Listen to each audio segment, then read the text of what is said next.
नमस्कार आप सभी को। आज के इस वीडियो में हम बाल विकास एवं शिक्षा शास्त्र के अति महत्वपूर्ण क्वेश्चंस देखेंगे। अगर आपने पार्ट 1, पार्ट 2 और पार्ट 3 नहीं देखा है तो प्लेलिस्ट का लिंक डिस्क्रिप्शन में है, आप वहां से देख सकते हैं। चलिए शुरू करते हैं फर्स्ट क्वेश्चन के साथ।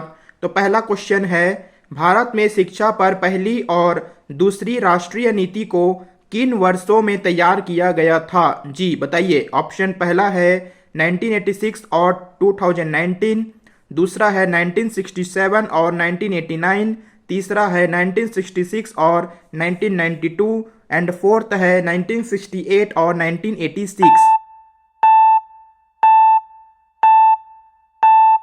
तो इसका सही आंसर हो जाएगा 1968 एंड 1986, ऑप्शन नंबर 4। अब देखते हैं नेक्स्ट क्वेश्चन। क्वेश्चन नंबर 2, निम्नलिखित में से कौन सा कथन पाठ्यक्रम के लिए मान्य नहीं है? जी। ऑप्शन पहला है, यह स्कूलों में शिक्षा के उद्देश्यों को लागू करने के लिए डिजाइन की गई नियोजित गतिविधियों का एक समूह है। सेकंड है, यह राष्ट्रीय पाठ्यचर्या की रूपरेखा से विकसित होता है। थर्ड है, इसमें पाठ्यक्रम, पाठ्यपुस्तकों, शिक्षा शास्त्र और मूल्यांकन विधियों को शामिल किया गया है। एंड फोर्थ है, यह भारत में विभिन्न स्तरों पर शिक्षा के लिए दृष्टि प्रदान करता है। जी आंसर बताएंगे सभी। तो इसका सही उत्तर हो जाएगा ऑप्शन नंबर 4, यह भारत में विभिन्न स्तरों पर शिक्षा के लिए दृष्टि प्रदान करता है। नेक्स्ट क्वेश्चन देखते हैं थर्ड, निम्नलिखित में से राष्ट्रीय पाठ्यचर्या की रूपरेखा के लिए कौन सा वाक्य सही है? जी बताएंगे। ऑप्शन पहला है, यह पाठ्यक्रम और पाठ्यपुस्तकों में शामिल की जाने वाली सामग्री पर मार्गदर्शन प्रदान करता है। सेकंड ऑप्शन है, एनसीईआरटी को एनसीएफ करने के लिए आदेश दिया गया है। थर्ड है, यह शिक्षा पर राष्ट्रीय नीति में उल्लेखित दृष्टि के अनुरूप शैक्षिक उद्देश्य प्रदान करता है। और फोर्थ है, सभी। तो इसका सही उत्तर हो जाएगा ऑप्शन नंबर 4, सभी। अब देखते हैं अगला क्वेश्चन नंबर 4, समावेशी शिक्षा को बढ़ावा देने के लिए निम्नलिखित में से कौन सा महत्वपूर्ण नहीं है? जी बताइए। ऑप्शन पहला है, शिक्षक का विश्वास कि सभी बच्चे एक साथ सीख सकते हैं। दूसरा है, सभी। तीसरा है, शिक्षक सकारात्मक और निष्पक्ष रवैया। चौथा है, शिक्षक की सामाजिक आर्थिक स्थिति। तो इसका आंसर हो जाएगा ऑप्शन नंबर 4, शिक्षक की सामाजिक आर्थिक स्थिति। अगला क्वेश्चन 5 है, बच्चों को निःशुल्क और अनिवार्य शिक्षा का अधिकार आरटीई अधिनियम कब अधिनियमित किया गया और कौन से वर्ष में लागू किया गया? जी बताइए। ऑप्शन पहला है, वर्ष में 2008 अधिनियम और अप्रैल 2009 में लागू हुआ। दूसरा है, वर्ष में 2008 अधिनियम और अप्रैल 2010 में लागू हुआ। तीसरा है, वर्ष में 2009 अधिनियम और अप्रैल 2009 में लागू हुआ।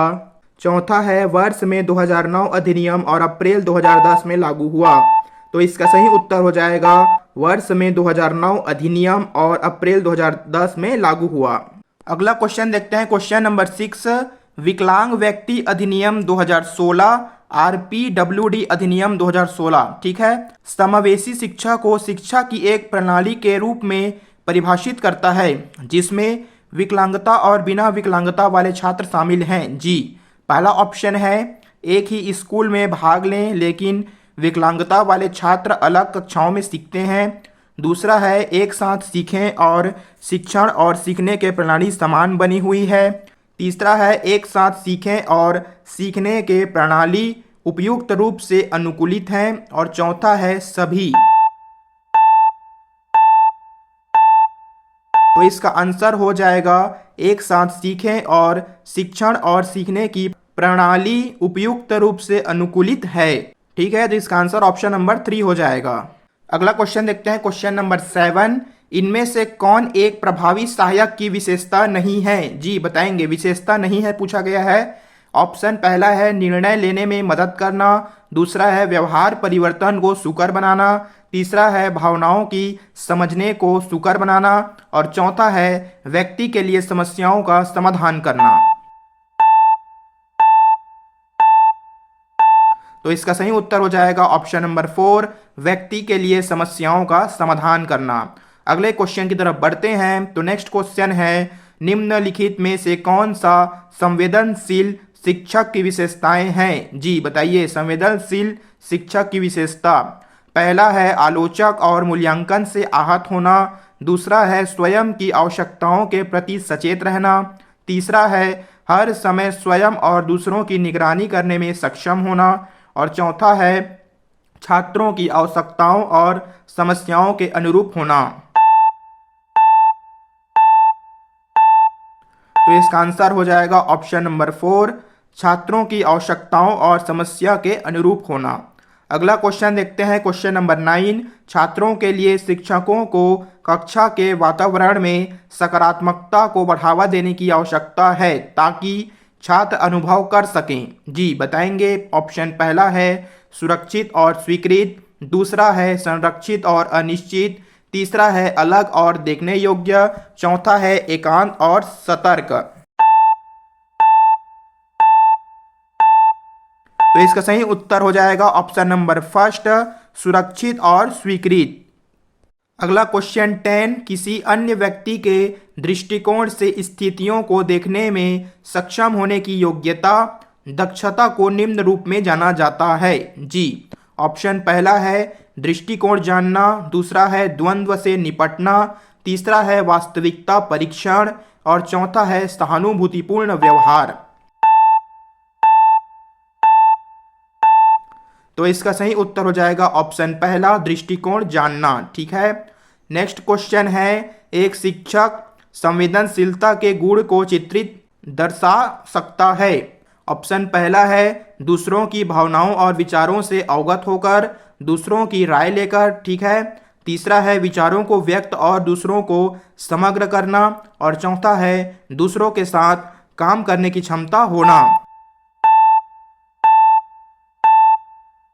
तो इसका सही उत्तर हो जाएगा ऑप्शन नंबर पहला, दूसरों की भावनाओं और विचारों से अवगत होकर। अगला क्वेश्चन देखते हैं, तदनुभूति है। जी बताएंगे, तदनुभूति क्या है? ऑप्शन पहला है किसी और की तरह महसूस करना और सोचना। दूसरा है अपने और दूसरों से तर्क करना। तीसरा है अपने स्वयं को समझना। और चौथा है दूसरों के लिए खेद महसूस करना। तो इसका उत्तर हो जाएगा ऑप्शन नंबर 1, किसी और की तरह महसूस करना और सोचना। क्वेश्चन नंबर 13, स्कूल कक्षाओं में स्वास्थ्य वातावरण को बढ़ावा देने के लिए शिक्षकों के गुण और कौशल इस प्रकार हैं। जी बताइए। ऑप्शन पहला है संवेदनशीलता और देखभाल।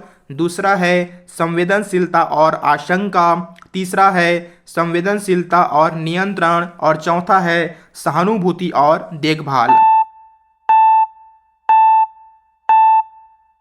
तो इसका सही उत्तर हो जाएगा संवेदनशीलता और देखभाल। ठीक है। चलिए देखते हैं नेक्स्ट क्वेश्चन, क्वेश्चन नंबर 14, चौकस श्रवण कौशल उपस्थित होने के लिए एक शिक्षक को छात्रों के निम्नलिखित पर ध्यान देने की आवश्यकता होती है। जी बताइए। ऑप्शन पहला है गैर मौखिक भाव। दूसरा है व्यवहार और कार्य। तीसरा है सभी। और चौथा है मौखिक अभिव्यक्ति। तो इसका सही उत्तर हो जाएगा ऑप्शन नंबर 3, सभी। नेक्स्ट क्वेश्चन देखते हैं, क्वेश्चन नंबर 15, शिक्षक छात्रों को वास्तविक चिंता और रुचि का संप्रेषण कर सकते हैं। जी बताइए। ऑप्शन पहला है आंख से संपर्क करके। दूसरा है उन्हें हमेशा उनका रास्ता देकर। तीसरा है उनके कार्यों पर सवाल उठाकर। और चौथा है उन्हें गतिविधियों में वरीयता देकर। तो इसका सही उत्तर हो जाएगा ऑप्शन पहला, आंख से संपर्क करके। नेक्स्ट देखते हैं क्वेश्चन नंबर 16, बच्चों की वृद्धि और विकास का अध्ययन करने के लिए सबसे अच्छा तरीका है। जी बताइए कौन सा सबसे अच्छा तरीका है? Option A मनोविश्लेषणात्मक Vidhi. बी है तुलनात्मक विधि। सी है विकासात्मक विधि। या फिर डी है सांख्यिकीय विधि। तो इसका सही उत्तर हो जाएगा ऑप्शन नंबर सी, विकासात्मक विधि। नेक्स्ट क्वेश्चन देखते हैं 17, शिक्षण प्रक्रिया को बढ़ाने के लिए प्रौद्योगिकी के उपयोग को शिक्षा में कहा जाता है? जी बताइए, टेक्नोलॉजी के यूज को शिक्षा में क्या कहा जाता है? ऑप्शन ए आईटी, बी है आईसीटी, सी है सूचना प्रौद्योगिकी या फिर डी है संचार प्रौद्योगिकी।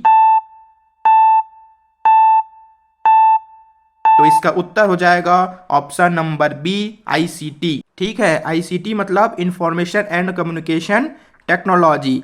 अगला क्वेश्चन देखते हैं, क्वेश्चन नंबर 18, निम्नलिखित में से कौन सा कथन सत्य नहीं है? जी बताइए, कौन सा कथन सत्य नहीं है? ऑप्शन ए है विकास एक जैविक प्रक्रिया है, ऑप्शन बी है विकास एक मात्रात्मक प्रक्रिया है, ऑप्शन सी है शिक्षा एक लक्ष्य उन्मुख प्रक्रिया है, या फिर ऑप्शन डी है सीखना व्यवहार परिवर्तन की एक प्रक्रिया है। तो इसका सही उत्तर हो जाएगा ऑप्शन नंबर बी, विकास एक मात्रात्मक प्रक्रिया है। ठीक है, नेक्स्ट क्वेश्चन है 19, निम्नलिखित में से कौन सा स्कॉलैस्टिक डोमेन में फॉर्मेटिव असेसमेंट के लिए उपकरण नहीं है? जी बताइए, कौन सा उपकरण नहीं है? ऑप्शन ए है बातचीत कौशल, बी है बहुविकल्पीय प्रश्न, सी है प्रोजेक्ट्स या फिर डी है मौखिक प्रश्न।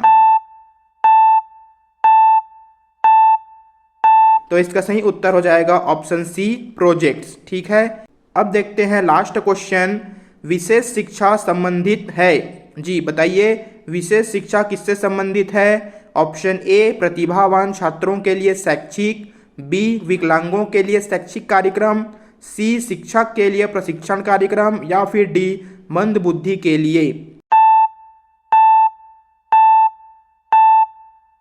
तो इसका सही उत्तर हो जाएगा ऑप्शन नंबर बी विकलांगों के लिए शैक्षिक कार्यक्रम। ठीक है, उम्मीद करता हूँ ये एमसीक्यूज आपको पसंद आया होगा। यदि पसंद आता है तो वीडियो को लाइक करें, चैनल को सब्सक्राइब करें और अपने दोस्तों के साथ शेयर जरूर करें और जुड़े रहें इस चैनल के साथ ऐसे ही एमसीक्यूज क्वेश्चन के लिए। धन्यवाद, मिलते हैं अगली वीडियो में।